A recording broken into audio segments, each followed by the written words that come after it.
Neymar com bola está muito bem, tem que melhorar fisicamente, porque para a comissão técnica, para mim, não está 100% de sua possibilidade. Agora, eu estou tentando entender um pouquinho o que é o 100%. Eu queria que alguém fizesse essa pergunta para ele, o que é o 100% para você? A nova lista de convocados da seleção brasileira acabou de ser anunciada por Ancelotti. E o que mais chamou a atenção foi a ausência de Neymar mais uma vez. Segundo o técnico, o camisa 10 só volta a ser lembrado se estiver totalmente recuperado para disputar a Copa. A decisão pegou muita gente de surpresa e deu o que falar na mídia. Quer entender tudo o que está por trás disso? Então fica comigo. Antes da convocação de 18 de maio, vamos a ela, os nomes anunciados há pouco por Carlo Ancelotti. Goleiros: Alisson, Bento e Anderson. Bento, convocado em todas as oportunidades pelo italiano. Para mim está claro que esses três são os goleiros da Copa.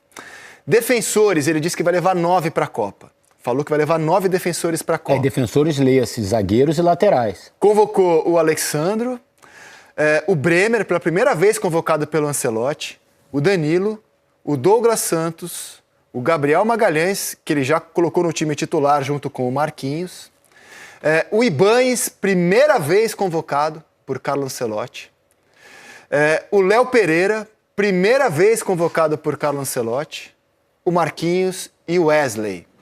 O Wesley que está jogando pela esquerda na Roma e é hoje o lateral em grande fase do Brasil no futebol europeu. Meio campo, tem um choque aqui. Primeiro pelo número, pouca gente, né? Convocou o Andrei Santos, vai para a Copa, do Chelsea. O Casemiro, convocado em todas as vezes, e um símbolo do Ancelotti, né? O Ancelotti traz de volta o Casemiro. O Danilo, primeira vez do Danilo, são 8 jogadores pela primeira vez convocados por Carlo Ancelotti, o Danilo é um deles. O Fabinho e o Gabriel Sara, do Galatasaray, outro que pela primeira vez é chamado pelo Carlo Ancelotti, está jogando muito bem na equipe turca. E para o ataque, o Ancelotti convocou o Endrick, a primeira vez do Endrick com o Ancelotti, convocou o Martinelli, convocou o Igor Thiago, a primeira vez dele na seleção e, consequentemente, a primeira vez com o Ancelotti, o Luiz Henrique, o João Pedro, o Matheus Cunha, o Rafinha, o Ryan, pela primeira vez convocado por Carlo Ancelotti, e o Vinícius Júnior. Vou destacar alguns pontos que achei bem relevantes da entrevista. Primeiro, ele usou uma frase antes, que ele diz em todas as coletivas de imprensa, para justificar a convocação: quem não está 100% não é convocado. Então, aqueles debates que a gente teve sobre o Neymar, essa frase resume. Quem não está 100% não é convocado. O Estevão, que eu falei aqui pouco, não seria chamado, não está jogando no Chelsea, não poderia entrar por esse critério na convocação de hoje. Anunciou que vai levar 9 defensores para a Copa. Falou o tempo todo de condição física, que ele prefere jogadores que estejam 100%. Não deu bola para o Neymar não ter ido a Mirassol e ele sim, minimizou o fato, foi seco na resposta sobre isso. Algo também bem importante, que tecnicamente ele conhece todos os jogadores pela televisão, mas só no dia a dia ele conhece o caráter, a personalidade. Ou seja, quem não está lá para ele ver o caráter e a personalidade, eu acho que deve ficar um pouco preocupado. Embora tenha deixado a porta aberta para levar o Neymar na última lista. Falou textualmente que se o Neymar tiver 100%, ele pode levá-lo na última lista, mesmo sem nunca ter trabalhado com ele. O que é estar 100% para o italiano? É isso que a gente vai debater. Também falou do Paquetá, né, que não está hoje, que ele queria observar outros jogadores de características diferentes, mas que se estiver muito bem poderá ser chamado. E também, por fim, deixou claro que é questão de tempo para ser anunciada a renovação dele com a CBF, antes mesmo da Copa do Mundo, visando ao próximo ciclo. Estes foram os pontos que eu destaquei. E vocês? Rizek, eu gostei muito das novidades principalmente dos jovens, né? Ryan, Gabriel Sara, a própria oportunidade para o Danilo. Do Botafogo. O Igor. Então, são possibilidades, assim, eu achava que ele não fosse fazer tantos testes. No fim, tem 8 novidades, né? 8 estreantes com o Ancelotti. nessa convocação, e é Cara, bastante. isso pra mim foi uma grande surpresa. Grande surpresa, eu achava que fosse menos. Achei que tivéssemos ali uns 4 nomes, mas assim, as novidades são novidades mesmo, são jogadores que nunca nem estiveram nesse ciclo em nenhum outro, né? Nem com outro treinador, então, com exceção do Endrick. Então, assim, eu achei muito legal essa oportunidade da gente olhar esses novos jogadores. Eu acho que o Sara, eu estava até aqui olhando alguns números dele, tem números incríveis, muito importante na bola parada, assistências de escanteio, assistências com cobrança de falta, o melhor brasileiro, né, nessa fase da Champions. Então, assim, eu acho que me surpreendeu ainda ter tantos testes, mas eu entendo que ainda se faz necessário essa quantidade de testes, sabendo que o Brasil, né, a próxima convocação já é a convocação final para a Copa. Eu acho meio chocante pro meio campo e ver o setor com o Andrei, Casemiro, Danilo, com as lesões, né? Porque se o Bruno Guimarães está apto, talvez ele não tivesse o Danilo ou não tivesse o Sara, não sei. Rodrigo. Se o Estevão tá apto, talvez um dos estreantes na frente talvez não tivesse. O Rodrigo lesionado, o Militão lesionado. Então, provavelmente o Ryan, porque joga pelo lado dele. Exato. As lesões... Eu achei que eles pudessem trazer jogadores que já estivessem ali no radar assim, eu acho que as lesões acabaram contribuindo para esse número alto de testes na penúltima lista antes da Copa, né? Eu gostei muito da linha de frente do Brasil. Se você for olhar os nomes que estão ali, ó, tá no nosso telaço agora, Endrick, Martinelli, Igor Thiago, Ryan, Vini Júnior, João Pedro, Rafinha, Matheus Cunha, Luiz Henrique, eu acho uma linha de frente bem completa. Eu acho que dá para fazer muita coisa boa com esses 9 jogadores de frente. Eu gosto muito dessa linha e sei que ainda vai acrescentar o Estevão aí, que vai estar dentro da Copa. Então, gosto muito dessa, acho um panorama bem bom. E fiquei curioso para saber como ele enxerga o Ryan. Se um cara pelo lado, como ele jogou na grande parte das vezes no Vasco, ou se como um 9, um centroavante e tal, como é que ele prefere utilizar. Ele tá jogando na Inglaterra aberto, né? Pela direita. Na direita. Eu acho que deve ser assim, tá? Eu acho que na visão do Ancelotti ele deve ser mais 7 do que 9. Por isso que eu falei que a faixa de campo, muito diferente do Estevão, é a faixa de campo onde o Estevão costuma jogar. Porque eu acho que o Cunha e o Rafinha, eles já vão começar a brigar por uma posição de titular onde o Rodrigo poderia jogar. Cunha e Rafinha? Eu acho que eles podem jogar juntos e podem jogar de 10. Os dois. Eu imagino o time com os dois, confesso. O Rafinha pela direita? O Cunha no centroavante e o Vini na esquerda. Também pode ser. Acho meio faceirinho contra a França. Isso que eu ia falar. Embora a gente vai ver pela primeira vez no adversário do Quilate da França, para entender como o Ancelotti armaria o time. Pode que ele use 3 jogadores no meio mais prateleira, né? A gente viu enfrentamentos de uma prateleira abaixo. Sim. E é importante ver como o Ancelotti vai armar o time contra a França. Felipe, eu destaquei o meio porque, cara, é uma carência óbvia do Brasil, né? Então, assim, Andrei, Casemiro, Danilo, Fabinho e Sara. Ponto. Esse é o meio campo do Brasil. É uma carência óbvia. Então, quem, assim, mas não chamou... Diria, hein? Mas é uma carência óbvia, Não, mas quem diria, né? Que a gente fosse encolher tanto pra gente chegar num coração do futebol brasileiro, que é o meio campo, com poucos, né? E como você interpretou as palavras dele e a convocação? Eu gostei das novidades citadas pela Ana Thaís. Gosto muito do Gabriel Sara. Joga no maior clube da Turquia, que é o Galatasaray, sem dúvida alguma. E tem feito a diferença. Colocou no banco nada mais, nada menos do que o Gundogan, que quando foi contratado, chegou com toda a polpa, né? Do grande atleta que ele é. E o Gabriel, com muito trabalho, muita humildade, foi lá e colocou ele no banco. E tem sido o diferencial do Galatasaray, principalmente na Champions League. Gosto muito da convocação do Léo Pereira, confesso, que esperava essa convocação, né? Ele está voltando a viver um bom momento. Não é o melhor momento dele, mas está voltando a viver um bom momento. Acho que é uma convocação importante e muito mérito essa convocação dele. Agora, eu estou tentando entender um pouquinho o que é o 100%. Eu queria que alguém fizesse essa pergunta para ele. O que é o 100% para você? Eu acho que é poder jogar os 90 minutos de todos os jogos da Copa. É a minha visão do que ele falou na entrevista. Se for isso, o Neymar tá fora da Copa. É alguém que, se eu precisar, que jogue todos os minutos dos 8 jogos da Copa, se o Brasil for até a final. Então o Neymar tá fora da Copa. Para mim é isso. O cara tá apto a jogar o tempo que eu precisar. Não jogar meia hora, 30 minutos, 40 minutos. Eu preciso confiar que os meus 26 jogadores vão estar prontos para jogar. O Neymar tá fora da Copa. Todos os não jogos, que vai jogar, mas que estejam prontos. Eu preciso do cara 90 minutos. É 90 minutos. Amanhã eu não preciso dele 90 minutos. Ok, mas é uma decisão minha. Mas ele poderia jogar.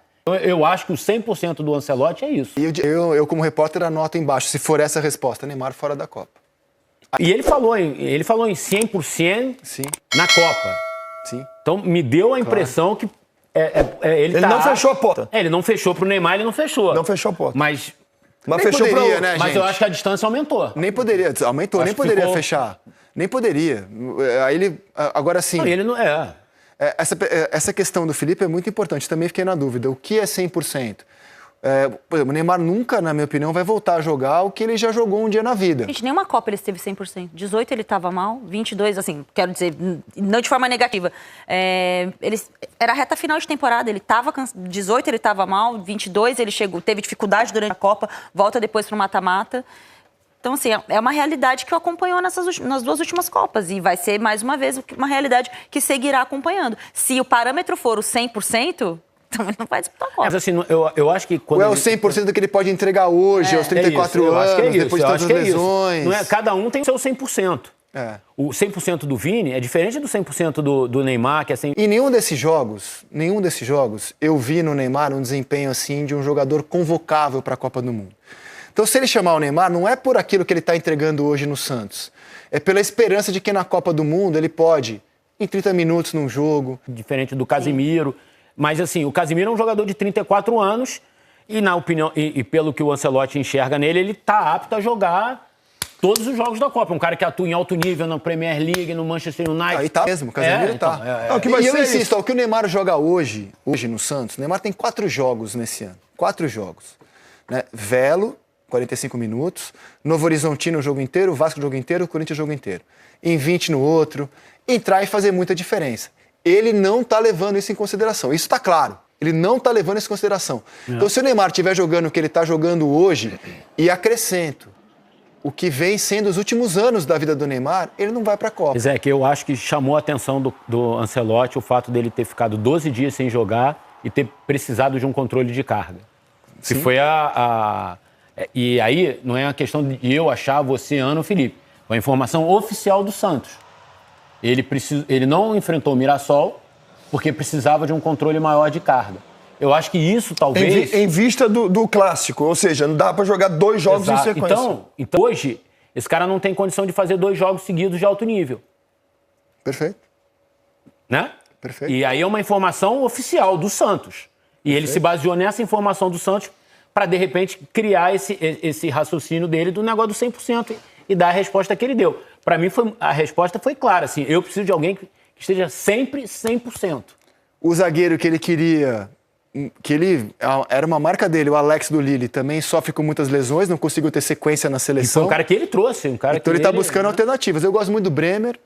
Assim, acho Não, isso deve ter batido no Ancelotti assim. boa opção. Eu levaria o gosto muito do Murilo, Bremer. cara. Assim, o Murilo, ele merece, depois, até pelo que aconteceu na última convocação dele, ele merece uma outra convocação, porque realmente tá fazendo uma diferença. É que com o Murilo nem foi com ele, né? Sério, é foi muito com o bom. Dorival ainda. né? É muito bom jogador e sim, eu acho que ele merece uma oportunidade. Mas tá fora da Copa Murilo, Essa né? oportunidade Porque caras que falharam com o Ancelotti, ele deu uma segunda chance. Deu. O Fabrício e o Hugo, nos jogos contra o Japão. Ou talvez tenha dado só para dizer, o jogador não ficar destrua o marcado elenco, pela falha Pode dele. ser, mas deu. Deu. Mas deu. Eu confesso... Eu achei uma coisa legal, assim, o fato dele seguir olhando para o futebol brasileiro. As convocações do Danilo, do Botafogo e do Léo Pereira, do Flamengo, acho que dizem muito sobre isso. Ele continua olhando para o E futebol para a Arábia brasileiro. Saudita também, né? E pra Bento, Arábia. Fabinho e Ibanez. Gente, a do Mas o Fabinho Fabinho já estava, né? Sim. Então, O mas Fabinho fiquei já meio tava, surpresa. Né? Recomendado Na outra pelo do Fabinho. Casemiro, que o indicou para ser Porque o melhor Ancelotti suplente precisa- dele. Exatamente. Achei O curioso. Ancelotti ainda não tinha encontrado alguém que pudesse ser o substituto O do Ibanez, Casemiro, cara, né? assim, o Léo Pereira foi o melhor zagueiro do Flamengo na temporada passada, certo? Eu achei. Aham. Foi. E talvez do futebol brasileiro. O Léo Ortiz vinha Tô sendo com chamado, sobra. mas o melhor zagueiro era o Léo Pereira. Com sobras pra mim. Zagueiro, que eu também. Zagueiro, Concordo. zagueiro. E também pode fazer lateral numa emergência, um lateral mais defensivo, que claramente, Fortíssimo como na vocês bola aérea, viram, ofensiva, defensiva. Pagou de falta e tudo Tem também. boa saída. isso é bom passe. importante Saída, pro bom Ancelotti, passe. né? O lateral que possa Mó fã-clube do ser Léo um Pereira aqui híbrido de nessa bancada zagueiro. hoje, hein? Não, mas ele é fera. ele evoluiu muito como atleta, né? Bom, Fabinho tem dificuldade, não pelo histórico do Fabinho, assim, é que eu acho que o Fabinho já viveu o auge dele já, né? E teve pouca chance no auge. Eu tenho uma dificuldade por não acompanhar mesmo o Ibanez. Eu tenho uma dificuldade, assim, eu já conheço o Ibanez. Pra mim foi a maior surpresa da Pra mim, o lista. Ibanez foi a maior surpresa. Resumindo, eu acho que foi a grande surpresa da lista foi o Ibanez. Ninguém falava desse nome antes da convocação. Zero. Foi uma surpresa, sem dúvida alguma.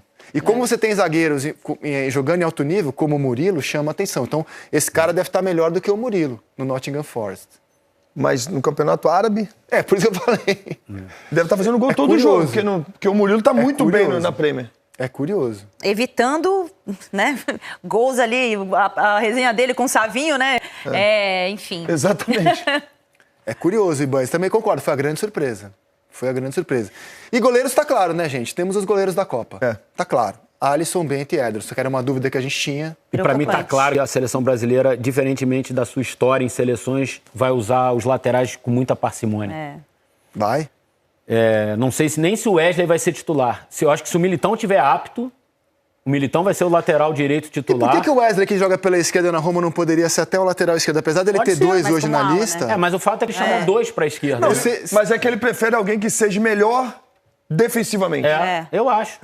Até mesmo para deixar os pontas mesmo não ter que recuar tanto. Eu não duvidaria da seleção começar a Copa com Militão, Marquinhos, Gabriel Magalhães e Alexandre ou Douglas Santos. Mas imagina a linha de frente, como vai ter também, né? Assim, não precisa voltar, fica por aí também. E o nosso histórico em Copa são os laterais protagonistas. Sim. Em títulos, em campanhas maravilhosas que não viraram títulos.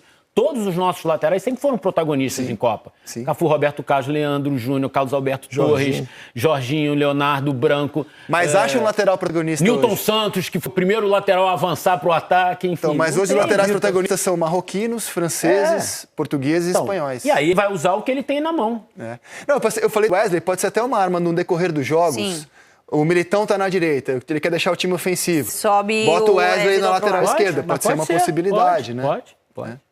Agora, quando o Casemiro tem que torcer pra ele não tomar aquele famoso cartão amarelo que tira do primeiro mata-mata, né? Tem. Porque eu achei, assim, o meio-campo do Brasil, assim, acho o Andrei bom jogador, a gente já discutiu aqui, mas eu acho que vai ali na bacia das almas. No limite pra não dar nada errado. Concordo. No limite pra não dar nada errado. Nada pode dar errado com o setor de marcação do Brasil, porque ou vai ter que improvisar um zagueiro... O Andrei evoluiu, né? Não, eu gosto muito. Eu acho que ele é o primeiro nome. Eu acho que ele é um primeiro nome. Eu acho que a gente hoje tem três caras muito confiáveis no meio, né? O Casemiro, o Andrei e o Bruno. Não sei. O resto eu acho que ele tá procurando. E assim, é uma constatação, é uma carência. Porque se a gente olha para os jogadores de meio convocados e não se empolga, tenta achar nomes que não foram chamados e são muito melhores do que aqueles. Vai parar no Paquetá, que eu acho que vai para a Copa, mas enfim. Paquetá, no Joelinton, no André, no Andreas Pereira, João Gomes. Nenhum deles vai fazer você brigar no mar, brigar no bar pela convocação deles, né? Nenhum deles. Você brigaria no bar por alguma dessas convocações? O Endrick. Eu acho que o Endrick tem que ser olhado. Com mais carinho, né? Eu brigava no bar só pelos goleiros. Eu acho que a gente está negligenciando o papel do goleiro numa Copa do Mundo. Acho que a gente também está indo muito assim, tem que torcer para dar tudo certo, para não dar nada errado.